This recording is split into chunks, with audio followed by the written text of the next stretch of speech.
Mr. Chair. I call Marama Davidson. Mr. Speaker, tēnā koe, tēnā koutou katoa. Te Atiawa, te toki, te tangatanga I te rā.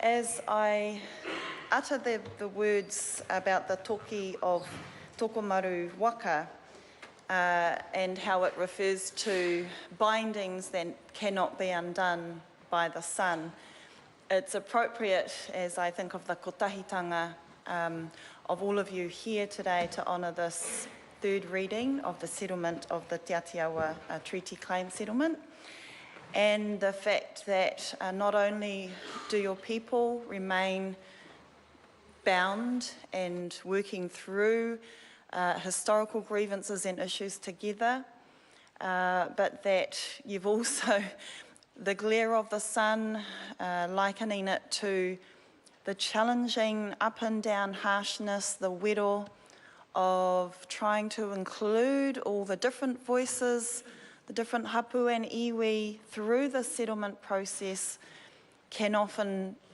be threatened to be a threat of undoing. And yet you stand here remaining strong and committed to doing the best you can for the future as well. We just had the final reading of the Ngā Ruahine settlement, and at the end of that, you graced this whare, all of you Taranaki whānui, you stood and graced this whare with your waiata, with your pā, with your chanting, with your tupuna words, and still mopping up the stains of the tears that had to fall, because it's an epitome of the dignity with which our people hold themselves through all the pain, through all the grievance, through all the difficulties, and then there you are, standing strong, proud, loud, beautiful, and blessing us with your voices and the history in the words of our tupuna. And I wanted to mention that because it's an incredible symbol, it's an incredible tohu of the amazing strength and generosity that our people have, in spite of some of the incredible injustice. Not just the fact that every acre of land was taken from Te Atiawa through war, through perpetual leases, through other crown mechanisms, tools of alienation, tools of theft. And yet you're here today, and I had to shoot out. We were here all morning. It's a long morning. It's a beautiful long morning for all of us. And I quickly had to visit our wharepaku, and on the way I met some of our Taranaki, kaumātua Taranaki community, and 2 whole other offshoot rooms filled with all of you, and it's beautiful. And you're here having gone through all of that, not just this settlement, generations of injustice, generations, and you're here proud and beautiful and strong. And we cannot undermine, we cannot overemphasize what an incredible thing, what an incredible testament to your people that this is. I had dinner a couple of nights ago with a group of Māori women. It's often said it's a dangerous thing when Māori women group together and have a kai. Really, we're scheming, always scheming. And certainly, Te Atiawa Wahine are no exception. So I had a kai with some amazing wahine Māori, including some Te Atiawa Wahine, and I want to acknowledge the privilege that I have had and the friendships, the lifelong friendships that I am a part of from some incredible Te Atiawa Taranaki wahine, the learning that they have given to me, including through the teachings and the transfer of their own stories and their own knowledge of the injustices and of the strength of Te Atiawa Taranaki whānui history and people. the ongoing exercising of the authority and the kaitiaki responsibilities of Te Atiawa people, ongoing, over generations, mai rāno, mai te timatanga, has never stopped in the face of incredible injustice and mamai, including those tupuna who were taken south in an unjust way and then treated with injustice, some who were never to return. The importance of whakapapa and the severing of it in that instance, in those instances of that particular injustice, whakapapa is everything to us.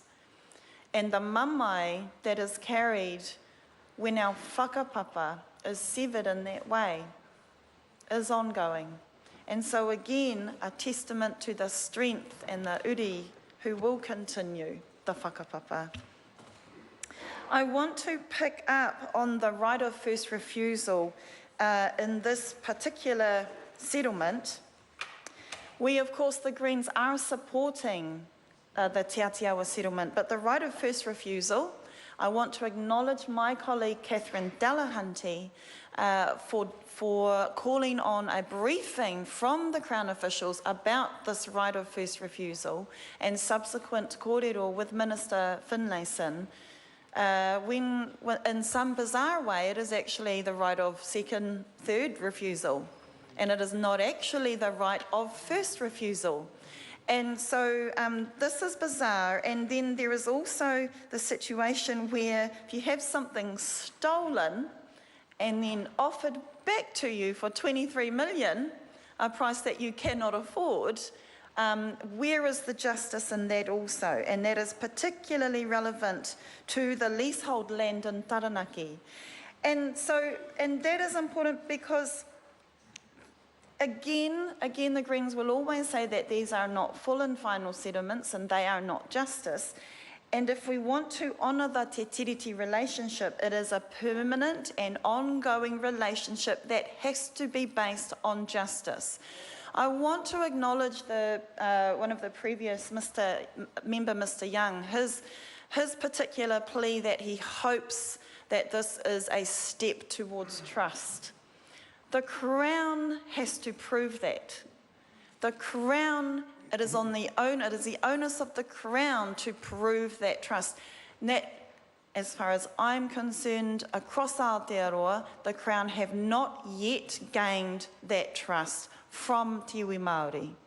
The injustices are ongoing and continue to this day, and there is lots of work for us to do if we are ever to be in that fully trusting and fully just relationship. So while I acknowledge the good work of the Crown in negotiating the difficulties of these settlements, we're a long way away from we need generations of time to pass where the Crown stops creating further injustices. Then we might think about some trust. In the short time I've got left, I also want to acknowledge my colleagues Jan Logie and Catherine Delahanty again, and the peace walk that they went on, which left from New Plymouth, and the learning that they had, that my colleague Catherine Delahanty has spoken about, the further learning on the injustice of what happened to Te Atiawa, to Taranaki, whānui, and how important it is for our country, for our children, all of us, to come to terms with those stories, with that injustice, not just for education, but to help us seek true, enduring justice for our entire country as we go forward.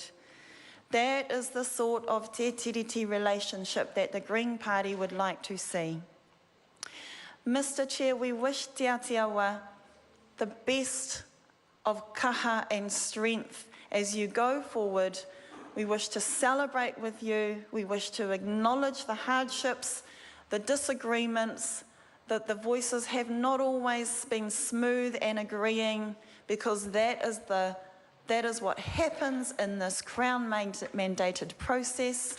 You've done amazing with all of that. You will continue to, from the Green Party, from myself, ngā mihi nui, ngā mihi aroha, kia koutou katoa, tēnā koutou.